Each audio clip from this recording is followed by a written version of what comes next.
Show me your glory. 할렐루야. 하나님께서는 우리를 빛으로 부르셨어요. 세상 가운데 빛과 소금으로 부르셔서 이 어둡고 혼탁한 세상에 빛을 발하는 이런 사람으로 세우셨죠. 빛을 발한다는 건 뭐예요? 세상의 어두움, 세상의 죄악 이런 것들이 우리들로 인해서 밝혀지게 한다는 겁니다. 그러므로 세상의 어두움이 밝혀지게 하는 그 빛이 되기 위해서는 우리가 어떻게 살아야 될까요? 빛되게 살아야 되는 거예요. 너희는 세상의 빛이라 이렇게 얘기했다는 거죠. 빛과 같은 자가 아니라 빛이라고 아예 직분을 줬어요. 우리의 직분이 빛이라는 거죠. 또 우리는 세상의 소금이라고 그래요. 이 소금이 하는 역할은 뭐죠? 맛을 잃은 세상에 맛을 주는 일. 소금을 이렇게 뿌릴 때에 계란 후라이를 한다고 생각해 보세요. 계란 후라이에다 소금을 뿌리는데 아예 소금을 안 치면 어떻게 될까요? 맛이 없잖아요. 계란 후라이 하는데 소금을 한 곳에다 푹 칠해 놓으면 어떻게 될까요? 한쪽은 맛이 없고 한쪽은 짜고 이렇잖아요. 그러니까 세상 가운데서 쫙 흩어져서 맛을 내게 하기 위해서 소금을 어떻게 해요? 축축축축 이렇게 뿌리듯이 우리도 그렇게 소금처럼 세상 가운데 흩어져서 세상 곳곳에서 맛을 잃은 세상에 맛을 주고 희망이 없고 소망이 없는 사람들에게 소망을 주는 이런 일을 감당하게 우리를 부르셨단 말이에요. 그러니까 우리는 빛과 소금으로 부르셨단 말이죠. 세상에 빛과 소금이 필요한 이유는 뭘까요? 세상이 혼탁하기 때문에, 또 세상이 맛이 없기 때문에, 세상에 기쁨이 없어요. 즐거움이 없어요. 세상이 혼탁하고 어두워요. 그러니까 하나님께서 믿는 사람들, 하나님의 사람들을 빛으로 불러다가 빛으로 세워주시고 또 소금으로 불러다가 맛을 내게 해주신단 말이죠. 그러면 우리는 세상에 나가서 어떤 존재로 살아야 된다고요? 빛으로 살고 소금으로 살아야 된단 말이에요. 그것이 하나님의 사람이라는 겁니다. 그런데 하나님의 사람들이 혼탁해져 버리면 어떻게 되죠? 세상에 빛이 없어져 버린 거예요. 세상에 소망이 없어져 버리죠. 세상에 맛이 없어져 버리는 거죠. 누가 세상에 맛을 내게 하는 존재가 되냔 말이에요. 그러니까 세상이 아우성을 치는 겁니다. 교회가 타락하고 또 하나님을 믿는 백성들, 성도가 타락하면 세상에는 소망이 없어져요. 맛을 찾을 곳이 없게 돼버리는 거예요. 현대 그리스도인들이 번영과 풍요를 추구하다가 빛과 소금이라고 하는 직분을 망각해버렸어요. 그래서 이 혼탁한 시대에 정말로 하나님의 마음으로 가서 소망을 주고 이 맛을 잃은 세상에 정말로 하나님의 심령을 품고 가서 맛을 내주게 하는 이런 교회와 이런 성도들이 지극히 희귀한 이런 세상을 우리가 살아가고 있다는 거죠. 그런데 하나님께서는 이러한 세상 가운데서도 하나님이 남겨둔 자, 하나님이 세워둔 자를 세워서 반드시 그 일을 하는 성도를 만들어 놓으시고 반드시 그 일을 하는 교회들을 세워놓으신단 말이에요. 하나님이 그냥 두고 보지 않으신단 말이죠. 하나님께서 세우고자 하는 하나님의 나라를 면면히 이끌고 가고 계세요. 이 혼탁한 시대에도 하나님 앞에 튼실하게 서고자, 성실하게 서고자 하는 성도들이 있고 교회들이 있다라고 하는 겁니다. 그것이 바로 사무엘과 같은 이런 성도들이라고 하는 것이죠. 그러면 하나님께서는 그러한 세상 속에서 그러한 교회를 그리고 그러한 성도들을 세우고자 하는데 어떠한 교회는 그렇게 하지 못해요. 어떠한 성도는 그렇게 하지 못해요. 그런데 또 어떠한 성도는 그렇게 해요. 또 하나님께 세우셔서 그렇게 가요. 하나님 앞에서 신실한 성도가 있고 하나님 앞에서 타락한 성도가 있다는 거예요. 하나님 앞에서 신실한 교회가 있고 하나님 앞에서 타락한 교회가 있다는 겁니다. 하나님께서는 이 세상을 하나님의 나라를 세우면서 주도해 가세요. 그리고 그 하나님의 나라를 주도하게 하기 위해서 한 사람을 세우시고 일꾼들을 세우시고 또 교회들을 세우시고 그 교회에 촛대를 주시고 그 촛대를 쥐고 교회가 들고 움직이게 하시는 일을 하신단 말이죠.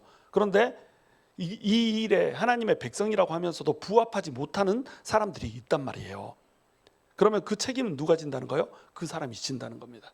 하나님께서는 면면하게 역사를 이끌어 가고 계세요. 그것이 하나님의 주권이에요. 하나님이 역사를 주도하세요. 하나님께서 하나님 나라를 포기하지 않으세요. 그런데 그 안에서 어떠한 성도가 되는가, 어떠한 교회가 되는가, 그것은 누구의 선택이에요? 바로 우리의 선택이라는 겁니다. 그 이야기를 해내는 것이 바로 사무엘상 2장의 이야기예요. 사무엘상 2장의 이야기는 사무엘이 나오고 엘리의 두 아들이 나오고 이러잖아요. 엘리의 두 아들은 완벽하게 타락한 그 시대의 시대상을 보여주는 사람이고 사무엘은 그 시대에 혼탁한 시대에 빛으로 세워놓은 하나님이 세워놓은 빛과 같은 존재고 이렇다는 겁니다. 그래서 아이들을 사무엘처럼 잘 교육하면 이렇게 사무엘처럼 복을 받는다. 아이들을 엘리의 두 아들들처럼 교육을 잘못 시켜놓으면 이렇게 멸망을 한다. 이 얘기가 사무엘상 2장의 이야기가 아니에요.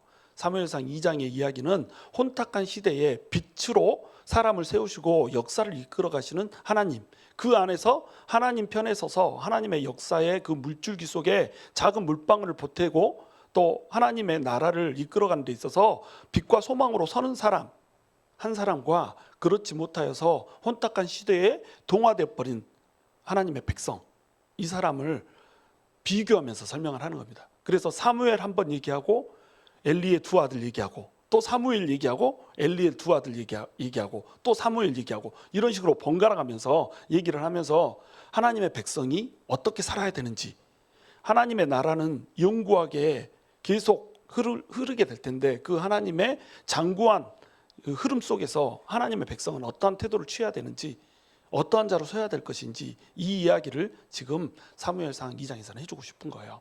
그래서 이 사무엘을 혼탁한 사사시대에 하나님께서 부르시기 위해서 세운 부부 한 사람이 있다고 그랬죠. 그래서 그 부부에게 아이를 안 주는 일로 시작을 한다고 그랬죠. 그게 이제 한나였고, 한나에게 남편이 있는데 이 남편의 이름이 뭐예요? 엘가나라고 하는 남자였어요. 엘가나의 뜻은 하나님의 소유, 하나님이 산자 이런 뜻이라고 그랬죠. 하나님이 산자, 하나님의 소유, 이것은 우리를 상징한다고 그랬어요. 왜냐하면 예수님께서 예수님의 피값으로 우리를 샀잖아요. 그래서 우리가 하나님의 소유가 됐잖아요. 우리는 하나님의 소유된 백성이에요. 하나님의 소유된 백성에게 두 개의 아내가 있는 겁니다. 하나는 은혜를 쫓는, 하나님의 은혜를 쫓는 마음이 있고, 또 하나는 세상의 진주를 쫓는 마음이 있다는 거예요. 근데 엘가나는 누구를 더 사랑했다고요? 한나를 더 사랑했다는 거예요. 비록 분인나가 진주가 세상의 아들들, 내게 필요한 것들을 준다고 할지라도 엘가나가 사랑한 것은 은혜였단 말이죠. 엘가나가 하는 것을 봐보세요. 사무엘을 낳았을 때 한나가 그 젖먹이를 바친다고 하니까 엘가나 거의 아무런 반발 작용 없이 동의를 하잖아요. 네 뜻대로 해라, 딱 이렇게. 이건 엘가나가 동의하지 않으면 여자의 서원은 무효가 될 수 있는 겁니다. 그때 당시에 남자의 직분이라고 하는 것은 가정의 제사장과 같은 거였어요. 그렇기 때문에 엘가나가 노하면 서원한 것도 무효가 되는 거예요. 그런데 한나의 서원을 엘가나가 적극적으로 전폭해서 지지를 하잖아요. 이것이 하나님의 소유된 백성이 걸어가는 길이라는 겁니다. 한나는 은혜로 사는 어머니, 엘가나는 하나님의 소유된 백성으로서 하나님의 은혜를 사모하는 어떤 한 사람, 이렇게 돼 있는 거예요. 그러니까 이 경건한 부모 밑에서 누가 나와요? 사무엘, 하나님께서 음성을 듣는 자라고 하는 것이 나온다는 겁니다. 하나님의 백성은 하나님을 사모하고 하나님의 은혜를 진주보다, 세상의 값진 보배보다 더 사랑해야 되는 거예요. 그때 하나님께서 사무엘, 하나님께서 듣는다라고 하는 것을 그 열매를 하나님께서 주시는 거예요.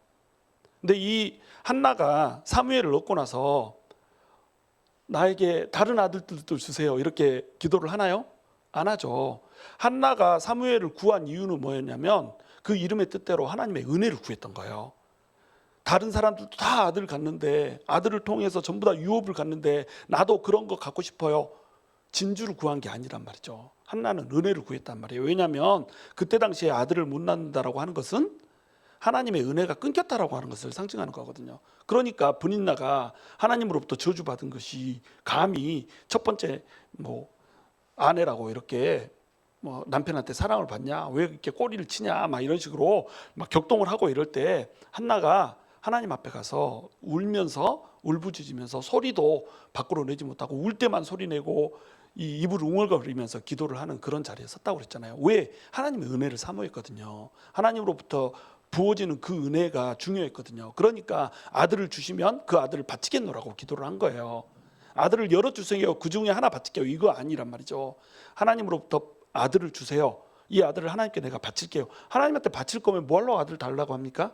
한나는 은혜를 사모했던 거예요. 자기 이름 뜻대로 하나님이 나랑 같이 하고 하나님이 나를 버리지 않았다라고 하는 그 사실을 한나는 느끼고 싶었던 겁니다. 마음이 하나님 앞에 순결했던 거예요. 그러니까 한나가 다른 아들도 주세요 라고 얘기하지 않고 기도하지 않았어도 사무엘에게 이 겉옷을 주러 이제 한나가 매년 오잖아요. 그때 엘리가 엘가나를 축복을 하죠. 뭐라고 축복해요? 이 여인을 통하여서 다른 자식들도 주기를 원하노라, 이렇게 축복을 한단 말이에요. 그래서 아이들을 낳게 되죠. 아이들을 몇 명을 낳죠? 아들 3명, 딸 2명을 추가로 얻게 된단 말이에요. 이것은 하나님께서 그냥 은혜로 부어준 겁니다. 네가 내 은혜를 사모하고 네가 네 욕심 때문에 네 욕구 때문에 나를 바라는 것이 아니라 정말로 하나님의 은혜라고 하는 거 이것만을 사모하는 사람이구나라고 하는 그 순수함을 봤던 거예요. 그러니까 구하지 않은 것을 주는 겁니다. 하나님께 나아가는 태도가 이래야 한다는 거예요. 사무엘이라고 하는 응답을 듣잖아요. 그러면 이 사무엘이라고 하는 응답을 통해서 하나님께서는 이 사무엘을 데리고 하나님의 나라를 세우는 일을 한단 말이죠. 그러면 하나님의 나라에는 누가 들어있어요? 우리가 포함되어 있어요. 우리는 하나님의 나라를 구해야 됩니다. 우리의 유익은 절대 구하면 안 됩니다. 이런 식으로 이제 설교도 하고 그렇게 이해하잖아요. 근데 하나님의 나라에 누가 들어있어요? 우리가 들어있단 말이에요. 우리가 하나님의 백성이에요. 우리가 하나님의 백성이기 때문에 우리가 곧 하나님의 나라의 일부란 말이죠. 그러니까 하나님께서는 우리의 풍요와 우리의 번영에도 관심이 있는 거예요. 근데 프라이어리티가 어디에 있느냐 문제라는 거죠. 하나님께서 하나님의 은혜를 사모하는 것이 아니라 세상의 진주와 보배를 사랑하는 그 마음으로 하나님보다 더 앞에 놓는 것이 있게 이렇게 나아가면 하나님께서 은혜를 베푸시지 못한다는 거죠. 근데 하나님 당신이 우선입니다. 당신만이 나의 전부입니다. 하나님의 은혜라고 하면 그것으로 나는 족합니다라고 하나님 앞에 나아갈 때 하나님께서 베풀어 주시는 그 은혜 이외에 또 다른 세상의 진주들까지 주신다는 말이에요. 그러니까 우리가 하나님께 어떻게 나아가야 된다고요? 하나님의 나라라고 하는 것만 보고 나가는 겁니다. 나머지는 하나님이 채우세요. 그래서 예수님께서도 이 땅에 오셔서 사역을 하실 때 뭐라고 그래요? 너는 이방인들처럼 중언부언하면서 이 땅에 무엇을 입을지, 무엇을 먹을지, 무엇을 마실지 이런 거 생각하면서 그런 거 구하지 말라. 이것들은 이방인이 구하는 기도다. 이렇게 얘기하잖아요. 너희는 먼저 하나님의 나라와 그 일을 구하라. 그리하면 이 모든 것을 너희에게 더하시리라. 이렇게 예수님께서 약속을 주셨단 말이에요. 이것이 원리라는 겁니다. 하나님을 섬기는 원리. 우리가 하나님이 있다고 믿잖아요. 그렇죠? 하나님이 있다고 믿으니까 우리 여기 앉아 있잖아요. 그리고 온라인으로 예배를 드리고 있잖아요. 하나님이 있으면, 하나님 계시다라고 하는 것을 믿으면 하나님이 상 주시는 이심도 우리가 믿게 된단 말이에요. 그럼 하나님은 하나님을 사모하는 자에게 상 주시는 분이다. 그러면 하나님의 나라만 우리가 사모하고 하나님의 영광만 우리가 구하면 그 모든 것들 부수적으로 따라오는 것들 그것들 우리에게 준다는 거예요? 안 준다는 거예요. 하나님께서는 한나가 먼저 구한 사무엘만 주시는 것이 아니라 사무엘 이후에 사무엘은 한 명이잖아요. 근데 아들 셋, 딸 둘을 더 줬단 말이에요. 몇 배예요? 3명, 5명이다. 총 6명이니까 6배를 준 거잖아요. 그죠? 하나님께서는 그렇게 베풀어 주시는 분이라는 겁니다. 그러니까 우리의 포커스가, 우리의 집중이 어디에 있는가가 매우 매우 중요하다는 거예요. 그래서 오늘 11절에 보시면 사무엘이 여호와 앞에서 여호와를 섬겼다라고 얘기하잖아요. 사무엘은 하나님을 섬기는 자였단 말이에요. 나이가 어렸지만 지금 사무엘은 몇 살이에요? 이제 고작 4살 아니면 5살이란 말이죠. 4살, 5살짜리가 하나님한테 섬길 것이 뭐가 있을까요? 섬긴 것이 아주 작았어요. 아주 작았죠. 근데 성실하게 섬겼어요. 성전에 가서 불 켜고 제사장의 옷을 개고 또 허드렛 일을 하고 이런 것이 그가 섬기는 일이었어요. 근데 그 일을 성실하게 하는 겁니다. 그러니까 사무엘에게 에봇을 입혀줬다고 하잖아요. 꼬마 아이한테 에봇을 입혀줬단 말이에요. 에봇은 누가 입는 거예요? 제사장이 입는 거란 말이죠. 사환으로 이렇게 제사장의 몸종으로 일하고 있는데 사무엘의 몸에다가 에봇을 입혀줬단 말이에요. 그 말은 뭐예요? 사무엘이 그만큼 신실하게 하나님 앞에 나아갔다는 겁니다. 제사장급으로 열심히 섬겼다는 거예요. 그 어린아이가. 하나님을 섬기는데 나이 필요 없습니다. 우리 너무 요즘에는 이제 신앙의 연령들이 어리다 보니까 신앙이 성숙하지 않다 보니까 20세 10세 막 이러면 그냥 어린아이처럼 우리가 보잖아요. 근데 그렇지 않아요. 예수님이 33세에 돌아가셨잖아요. 그렇죠? 그리고 예수님의 제자들 전부 다 20대 청년들이었을 거 아니에요. 사도 바울도 청년 때 예수님 섬겼고, 우리 그 창끝에서라고 하는 그 영화 보면은 짐 엘리엇이 가가지고 선교사들이 원주민들 상대로 복음 전하다가 창에 찔려서 죽잖아요. 근데 창에 찔려서 죽을 때 그들 호주머니에는 총이 있었어요. 총 꺼내서 그냥 쏘면 되는데 안 쐈어요. 찔려 죽을 때까지 그냥 그들이 복음을 받아들이기를 간구하면서 죽어갔어요. 그들 나이가 고작 20대에 그들이 선교사로 파송된 그 시점이 20대 초반이란 말이에요. 이들은 이미 10대 때에 세상의 것을 쫓기 위해서 영원한 가치를 바라보는 자는 어리석은 자다, 이런 글을 썼단 말이에요. 그가 써놓은 일기들을 보면 놀라고 자빠질 일이에요. 고작 10대 때 그랬단 말이죠. 우리나라에 선교사로 왔던, 그래서 자기의 몸을 드리고 전부 죽어갔던 사람들 20대에 전부 와가지고 은혜 받고 선교사로 나와서 장렬하게 전사했던 사람들이에요. 여러분, 나이 필요 없습니다. 제가 파라과이 선교 갔을 때요, 파라과이 아리바 리뇨스 너무 오랫동안 안 썼더니 아리바 리뇨스라는 게 있어요. 아리바 막 이러는데 이게 혀가 굴러가는 소리가 나야 되는데 안 되네요. 아리바 리뇨스, 아리바는 일어나라는 뜻이고 리뇨는 아이들이라는 뜻이에요. 그래서 아이들이여 일어나라라고 하는 집회를 하는데, 이 집회 때에 강사로 섰던 사람이 7살짜리 꼬마예요. 7살짜리 꼬마애인데 자기 간증을 섞어가면서 복음을 전하는데, 와, 이렇게 복음을 잘 전할 수가 없는 거예요. 한숨도 쉬지 않고 그냥 쫙쫙쫙쫙 복음을 하는데 막 사람들 아멘 하고 난리가 나고 뒤집어지고 막 이러는 거예요. 고작 7살짜리가. 저는 고작 7살짜리가 자기 죄를 회개하면서 막 눈물 펑펑 흘리면서 울다가 방언이 터지는 것도 봤더니까요. 나이 상관없어요. 하나님 앞에 어떤 자세로 나가느냐, 이것이 너무너무 소중하다는 겁니다. 근데 사무엘은 여호와 앞에서 여호와를 섬기는데, 반면에 엘리의 아들들, 두 아들 홈니와 비느하스가 있는데, 이 두 아들은 어때요? 불량자라고 나와요. 벨리알이라고 나옵니다. 벨리알은 불량자, 행악자 이런 뜻이거든요. 심지어는 마귀를 표현할 때도 벨리알 이런 식으로 표현하거든요. 그러니까 이들은 마귀의 자식들이었던 거예요. 하나님을 섬긴다고 하면서 하나님의 것을 탐하는 이런 사람이었어요. 그들에 대해서 성경은 뭐라고 얘기하냐면 여호와를 알지 못함이더라, 이렇게 얘기해요. 하나님의 제사장인데 제사장이 하나님을 모르는 거예요. 지금으로 치면 목사가 하나님을 모르는 거예요. 그래가지고 하나님의 이 헌금을 막 갈취를 하는 겁니다.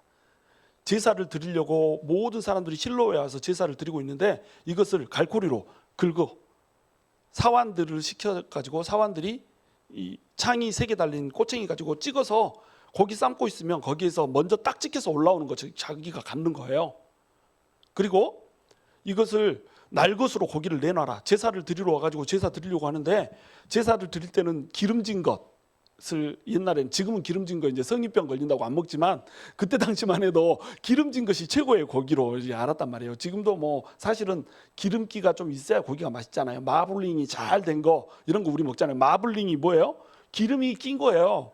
기름기 있는 것을 최고로 여겼기 때문에 기름을 여호와한테 먼저 태워드리고 나서 사람들이 먹는 거예요. 여호와께 제사를 드리면 하나님께 드리는 포션이 있었고, 제사장들이 제사 드리고 나서 받는 포션이 있었고, 제사를 드리는 사람들이 받아서 먹는 포션이 있었다는 겁니다. 그 부분들이 각자 있어가지고 하나님하고 식탁의 교제를 하는 이런 개념인 거예요. 하나님께 드리고, 제사장, 예배를 드려준 제사장도 먹고, 또 예배를 드린 그 희생제물을 바친 이 사람도 먹고, 이러면서 하나님 앞에서 제사 드리고 함께 먹으면서 친교를 나눈다, 이런 개념인 거예요. 그러니까 각자의 몫이 있는 거예요. 그러면 이 몫들 중에 제일 중요한 것, 제일 값진 것, 제일 첫 번째 거, 이건 누구한테 드려야 되죠? 제사장한테? 하나님한테 드려야 되는 거예요. 하나님한테 가장 먼저 가장 값진 것을 드려야 되는 겁니다. 이것이 원칙이에요. 우리가 사역을 할 때도, 또 하나님의 일을 할 때도, 세상을 살 때도 마찬가지예요. 가장 값진 것, 나한테 가장 소중한 거, 이거 누구한테 드려요? 하나님한테 드린 거예요. 나의 프라임 타임, 나한테 가장 소중한 시간, 하나님한테 드리는 거예요. 나에게 가장 값진 물질, 하나님한테 먼저 드리는 거예요. 그리고 나서 남는 걸로 쓰는 겁니다. 내가 쓰고 남는 걸로 하나님한테 드리는 것이 아니라 하나님한테 먼저 드리고 남는 걸로 내가 쓰는 거예요. 그러니까 하나님께서 11조 하라고 얘기한 거예요. 11조 이것이 하나님한테 왜 하는 거냐면, 나에게 첫 번째 것을 하나님한테 드린다 이거거든요. 소산의 첫 번째 것, 첫 번째 10분의 1을 하나님께 드림으로써 하나님으로부터 온 모든 것을 내가 인정합니다 이거예요. 또 우리가 하나님을 섬길 때도 하나님께서 우리에게 시간을 주셨잖아요. 하나님께서 우리에게 시간을 주셨는데, 이 시간은 24시간. 이 24시간 중에 이 시간이 전부 다 하나님으로부터 왔다라고 하는 것을 인정하려면 우리 어떻게 해야 돼요? 이것을 10분의 1 드려야 되는 거예요. 우리가 물질의 10분의 1 이거 드리는 것은 익숙한데 시간의 10분의 1 안 드리잖아요. 하루에 24시간 중에 10분의 1은 하나님 거라는 거예요. 2.4시간. 시간이 전부 다 하나님 것이기 때문에 2.4시간은 하나님한테 드리는 시간이었단 말이에요. 하나님과 기도하고 하나님과 교제하고 하나님과 말씀하고 또 하나님의 보내준 성도들을 섬기고 이런 일들로 섬겨야 된단 말이에요. 그런데 우리가 섬길 때에 교회에 와서 주일날 2.4시간 섬기는 이걸로 섬김의 끝을 다 해버린단 말이죠. 이것이 하나님 앞에 올바르지 않은 거라는 겁니다. 하나님한테 먼저 우리 시간을 드는 거예요. 우리 재능도 마찬가지예요. 우리 재능이 있으면 재능에 11조 하는 거예요. 재능 가지고 세상 가운데서 먹고 살려고 하나님 재능 주셨잖아요. 이 재능 가지고 세상 가운데 살 때 우리는 우리의 재능의 10분의 1을 하나님한테 드릴 수 있어야 된다는 겁니다. 이 포션을 가지고 하나님한테 드리는 포션이 있고 내가 먹는 포션이 있어야 된단 말이에요. 그리고 교회가 먹는 포션이 있어야 된다는 거죠. 우리가 섬기고 하면은 이 교회가 그걸 가지고 세상을 또 섬기고 이렇게 하잖아요. 각자의 포션이 있다는 겁니다. 그런데 이 엘리의 아들들은 하나님의 포션을 침해해버린 거예요. 하나님이 받아야 될 그것을 먼저 취해버린 겁니다. 하나님이 없다라고 생각한 거예요. 이들은 하나님이 자리를 줬잖아요. 제사장이라고 하는 직분을 줬잖아요. 하나님께서 부여한 이 직분을 이용해서 자기들의 유익을 쌓는 데다가 이 직분을 사용해 버렸어요. 그래서 첫 번째 그들이 했던 잘못은 뭐냐면 하나님한테 드려져야 될 그 고기를 자기들이 취해버렸어요. 하나님한테 드려져야 될 부분을 도둑질해버렸어요. 이것이 그들이 했던 첫 번째 잘못이에요. 두 번째 잘못은 뭐냐면 너네가 고기를 날 것으로 내놔라. 그럼 이 날 것 가지고 고기 우리가 구워 먹을 거야. 제사장들이 구워 먹을 고기를 날 것으로 주라. 그럼 왜 삶은 고기 말고 날 것을 주라고 그랬을까요? 이 날 것을 주면 날 것을 팔아가지고 돈을 만들 수가 있는 거예요. 이들은 이제 제사를 드리고 남는 제사의 물질을 이렇게 받았잖아요. 그러면 팔 때에 어떤 고기가 더 잘 팔리겠어요? 한번 삶은 게 더 잘 팔리겠어요? 날 것이 더 잘 팔리겠어요? 날 것이 더 잘 팔리죠. 그러니까 부정으로 축제를 하고 싶었던 거죠. 자기 유익, 자기 번영, 자기 풍요를 위해서 돈을 갖고 싶었던 거예요. 그러니까 하나님한테 드려질 것을 먼저 취했다라고 하는 것이 첫 번째 죄라면 두 번째 죄는 뭐냐면 그것으로 부정의 축제를 하겠다라고 결심한 거예요. 세 번째는 뭐냐면 이것을 하려고 하니까 사람들이 뭐라 그래요? 하나님한테 기름진 것을 먼저 태워드리고 그 다음에 남는 걸로 너에게 주겠다 이렇게 얘기했단 말이에요. 제사장보다 성도들이 더 하나님을 섬기는 방법을 더 잘 알고 있는 거예요. 목사보다 성도들이 더 하나님을 섬기는 방법을 잘 알고 있는 거예요. 응? 내가 만약 예를 들어서 하나님의 일을 하기 전에 교회 헌금의 절반을 나한테 바쳐라 막 이렇게 해가지고 갈취를 한다고 생각하면 어떻게 했어요? 여러분 당장 저 자르겠잖아요. 이 시대는 그런 시대가 못 된 거예요. 이 시대는 그런 시대가 못 되고 그냥 대제사장이 자기의 권한을 가지고 사람들을 협박하고 통치하고 이럴 수 있는 이런 종교적인 리더라고 하는 것이 굉장히 힘을 발휘하던 이런 시대란 말이죠. 그러니까 자기한테 부여된 그 권한을 가지고 마음껏 이것을 도둑질해버린 겁니다. 그래서 사람들이 안 주겠다라고 하면 내가 강제로 빼앗겠노라 이렇게 얘기한 거예요. 너희 막 때려서라도 내가 얻겠다 이거예요. 이것이 그들이 했던 세 번째 잘못이에요. 하나님의 것으로 부를 취하겠다는 생각만 할 뿐만 아니라 그것을 가로막는 자가 있으면 전부 다 두들겨 패겠다 이거죠. 이웃을 사랑하지 않는 거예요. 목사가 성도들을 사랑하지 않는 거죠. 여러분 목사가 성도들을 돈으로 생각하는 시점이 되면 그 교회는 그냥 망한 교회입니다. 목사는 성도들을 양으로 생각해야 되는 거예요. 그러니까 성도가 얼마나 헌금을 많이 하는지 얼마나 많이 헌신하는지 얼마나 교회에 유익이 되는지 이거 보고 성도를 목사가 대하면 안 돼요. 그렇죠? 성도는 전부 다 목자의 양이란 말이죠. 그럼 목사는 성도들을 대할 때 어떻게 대한단 말이에요? 양처럼 이렇게 소중하게 여기면서 대해야 된단 말이죠.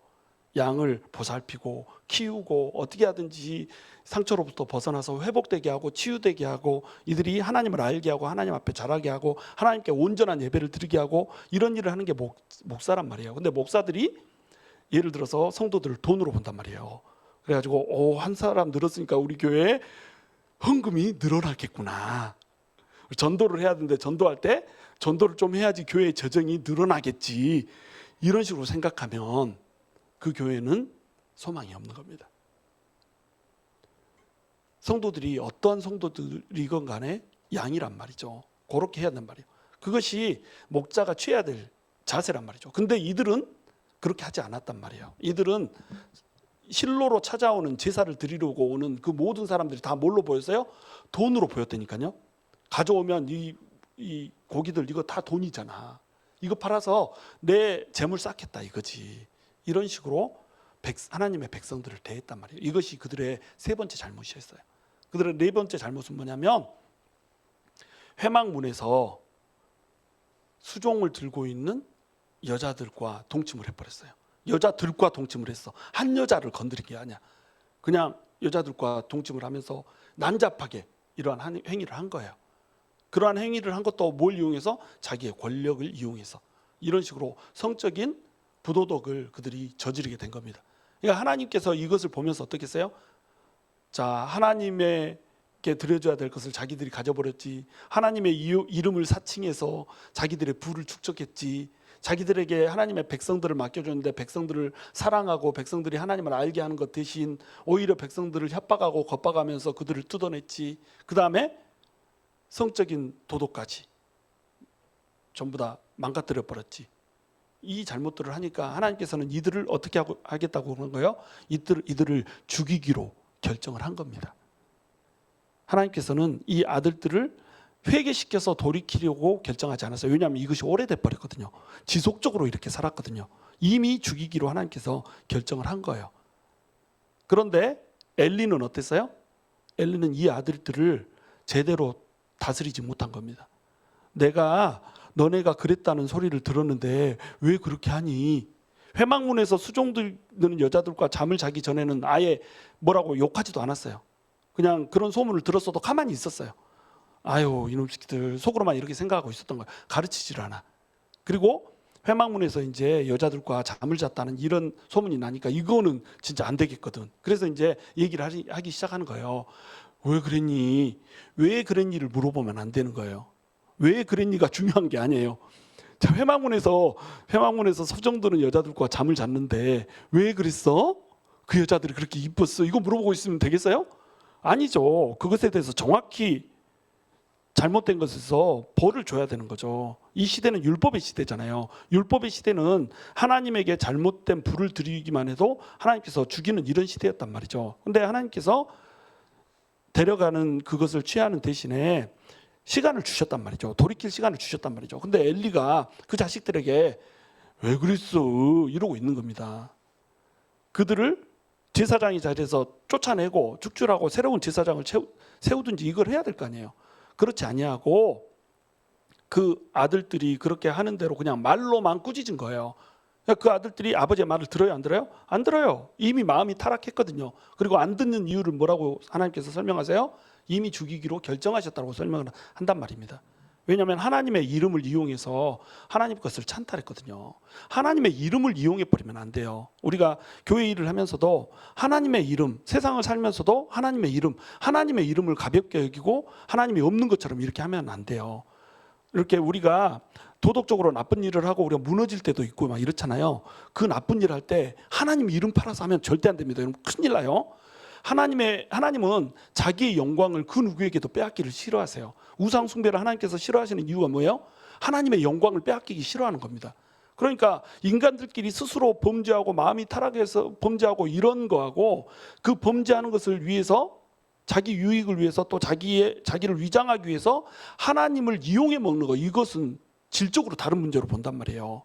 하나님께서는 하나님의 이름을 이용해서 사람을 컨트롤하려고 든다거나 자기 유익을 취하거나 또 자기의 거짓된 부분을 감추고 자기가 거룩한 것처럼 나타내려고 하거나 막 이러는 것을 너무너무 싫어하신다는 거예요. 이것을 하면 안 된다는 거죠. 그런데 엘리의 아들들은 하나님의 이름을 이용해서 감히 자기들의 이득을 취해버린 겁니다. 그러니까 하나님께서 용서를 할 수가 없는 거예요. 이 시대에 범죄를 한 사람들이 얼마나 많았겠어요. 그런데 이 범죄는 특별하게 다루시는 겁니다. 그런데 그 교차로 반대로 사무엘은 어때요? 하나님 앞에서 온전히 서서 예배를 드리는 자로 이렇게 교차하면서 설명을 하는 거예요. 그러니까 이런 혼탁한 시대에도 사무엘과 같은 존재가 있다라고 하는 것을 하나님께서 말씀하시는 거예요. 이 엘리의 두 아들은 사사 시대가 얼마나 혼탁하고 타락한 세상이었는가를 보여주는 그림이라고 그랬죠. 이러한 세상 가운데 누구를 세웠어요? 사무엘을 세웠단 말이죠. 사무엘은 빛으로 세워졌어요. 혼탁한 세상 가운데 빛을 발하는 자, 이 사람이 장차 이스라엘을 회개하게 만들고 이스라엘을 하나님께로 돌아오게 하는 놀라운 일을 감당하게 될 거예요. 그리고 이 혼탁한 사사 시대를 끝내고 이제 왕정 시대를 도래하게 만드는 그 일을 이 사람이 하게 될 거예요. 하나님께서는 한 사람을 세우세요. 그리고 이 한 사람을 빛으로 세우셔서 이 사람 통해서 일하기를 소망하시고 꿈꾸세요. 근데 이러한 세상 가운데서 하나님의 백성이라고 하면서도 하나님의 이름을 이용해서 혼탁한 세상 가운데 동화돼 버리고 오히려 세상보다 더 악한 짓을 자행하는 이들에게 있어서는 하나님께서 어떻게 한다고요? 벌을 내리신다는 겁니다. 징계를 한다는 겁니다. 그래서 엘리 제사장의 집에 선지자 한 명을 보내세요. 이 선지자 한 명의 이름 나오지 않아요. 한 선지자를 보냈다고 그래요. 한 선지자, 이름을 제시하지 않고 한 선지자를 보냈다. 이 얘기는 무슨 얘기냐면 선지자의 초점이 가 있지 않고 하나님의 말씀에 초점을 주기 위한 도구인 거예요. 무슨 얘기인지 이해가 되시죠? 하나님이 지금 무지하게 화나셨다는 겁니다. 선지자의 이름을 밝히지 않고 하나님의 말씀만 집중해서 들으라 이거죠. 하나님의 말씀이 얼마나 엄미하고 엄중한지 들으라는 거죠. 너네 집안이 쫄딱 망하게 될 거라는 거예요. 너네 집안이 이제 아론에게 제사장직을 허락해서 너의 아론의 후손들이기 때문에 전부 다 너네가 하나님 앞에서 제사장으로 섬길 수 있는 그 영광을 줬는데 이렇게 폐역하게 행했기 때문에 그 약속대로 되지 않고 너네 집안은 그 일을 영원히 하나님께서 같이 함께 해주면서 일을 맡게 하는 그 일을 해주지 않을 것이라고 얘기해요.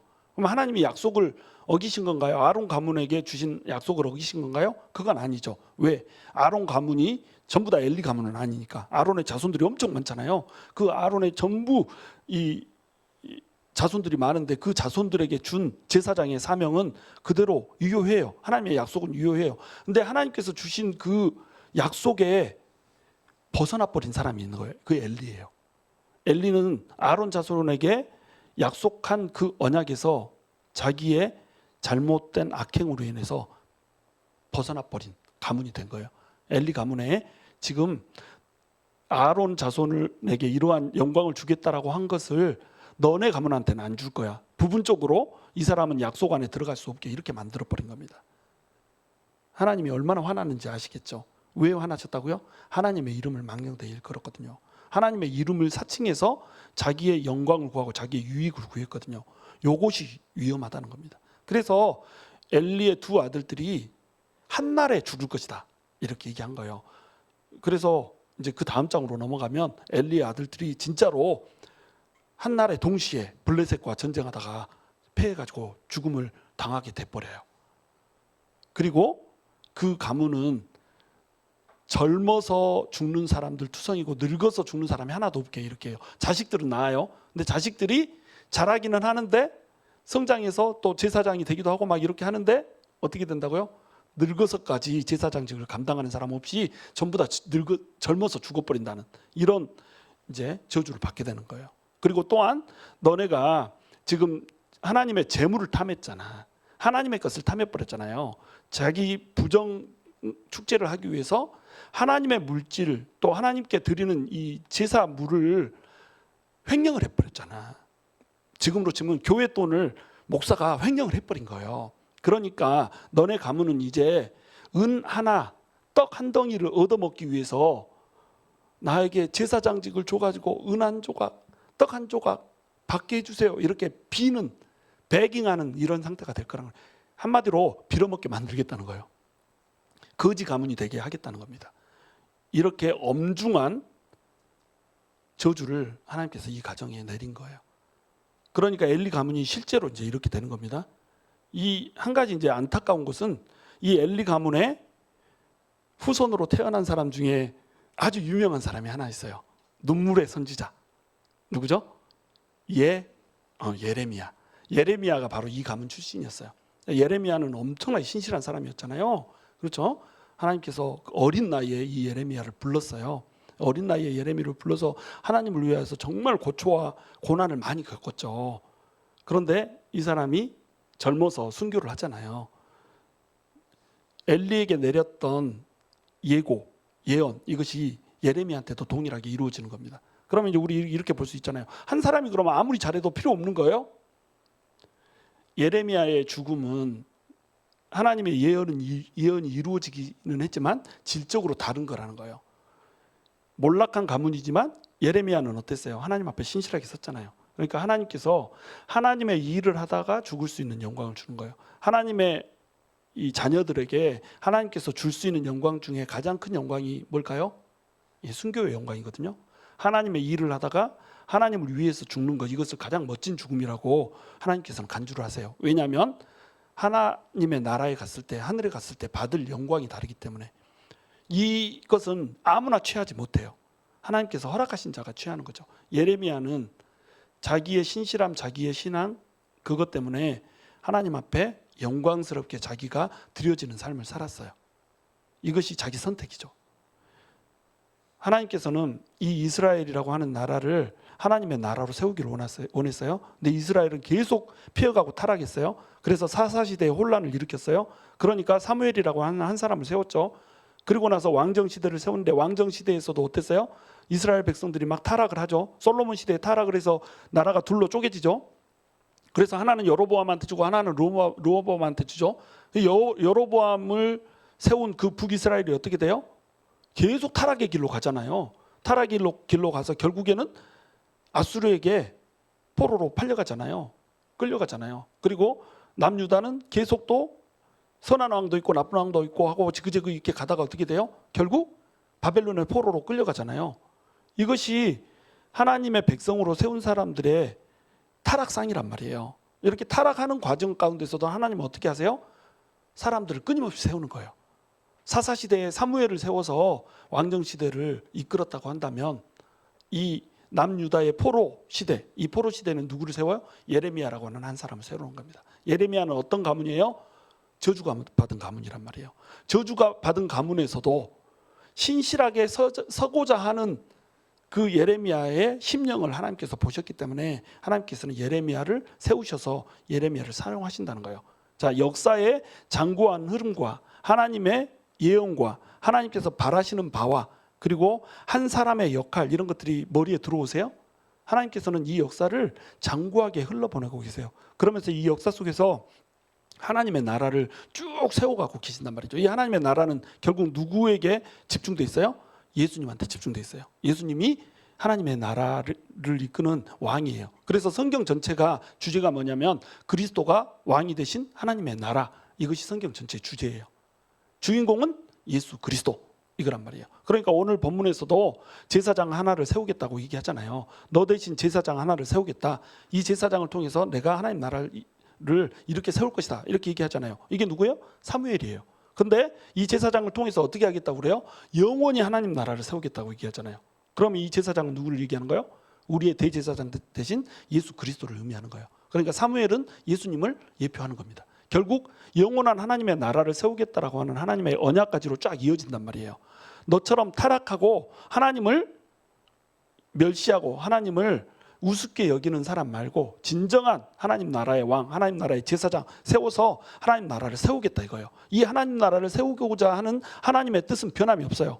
세상이 아무리 타락하고 세상이 아무리 혼탁하고 세상이 아무리 지 멋대로 하나님의 나라를, 하나님의 이름을 이용해 먹으면서 하나님의 영광을 갈취해도 하나님은 그 영광을 빼앗게 하지 않고 하나님의 나라를 쭉 세워나가신단 말이에요. 그래서 예수 그리스도 보내주시고 예수님이 죽음을 이기시고 부활하셔서 만왕의 왕이시오 만군의 주가 돼버렸잖아요. 그래서 예수 그리스도가 이제 다시 재림할 때에 하나님의 나라는 온전히 서고 그 하나님 나라에 속하지 못한 자들을 심판할 것이며 하나님 나라에 들어온 사람들은 하나님의 나라 안에 들어가서 하나님의 유업, 영원한 유업을 나누면서 사는 영광스러운 그 나라를 하나님께서 완성을 하겠다는 겁니다. 자, 그러면 이 나라는 우리의 선택과 상관없이 어떻게 된다고요? 끊임없이 장구하게 흐른다는 거예요. 자, 이 흐르는 강 물줄기 안에서 누가 선택을 해요? 우리가 선택을 하는 겁니다. 이 물줄기를 탈 것인지 아니면 이 물줄기를 거스리는 돌멩이가 될 것인지, 여러분 강물이 흐르고 있는데 강물 위로 튀어나온 돌멩이 아시죠? 돌멩이가 강물을 막아보겠다고 한번 딱 서는 거예요. 그러면 돌멩이가 딱 서서 그 강물을 막을 수 있나요? 못 막죠. 싹 그냥 그 위로 흘러가 버리잖아요. 그 옆으로 쫙 갈라져서 강물이 흘러버리잖아요. 우리는 그 거치는 돌이 되면 안 된다는 말이죠. 하나님 나라는 흐르고 있고 그 하나님 나라가 흐르는 과정 가운데 모든 사람이 하나님 나라 위에 올라타면 그 올라탄 사람들은 누가 됐건 간에 하나님의 나라의 유업을 받는단 말이에요. 근데 그렇지 못한 사람, 하나님을 이용해 먹고 하나님을 알지 못하고 하나님의 이름을 사칭해서 돈을 벌어먹고 하나님의 이름을 이용해서 내가 거룩한 척하고 하나님의 이름을 이용해서 내 유익을 구하고 이렇게 하나님을 순수하게 사랑하지 못했던 이 사람들은 결국 어떻게 된다는 거예요? 엘리의 아들처럼 된다는 겁니다. 엘리의 가문처럼 된다는 거예요. 자, 이제 하나님께서는 유구한 강물을 여러분들에게 펼쳐놓으셨고 보여주셨어요. 여러분은 그 강물 앞에 서 있는 겁니다. 어떻게 하시겠어요? 어떤 선택을 하시겠습니까? 강물 속으로 혹 뛰어들어서 그 강물의 일부가 되시겠습니까? 아니면 발 하나 세상에 걸치고 발 하나는 여기다 걸치고 갈까 말까 이렇게 양다리 걸칠 채로 이렇게 하겠습니까? 그 철저히 여러분의 선택인 거예요. 강물에 몸 담그지 못한 사람은 하나님의 나라에서 배제되게 될 거예요. 강물에 기꺼이 몸 담그고 나를 드리고 하나님께 하나님의 영광을 위해서 헌신한 사람들은 하나님의 나라에서 완전한 예수 그리스도가 왕이 된 그 하나님의 나라에서 하나님의 영광이라고 하는 것을 유업으로 받게 될 거예요. 여러분 무엇을 꿈꾸십니까? 올바른 선택을 하게 되기를 주님의 이름으로 축원합니다.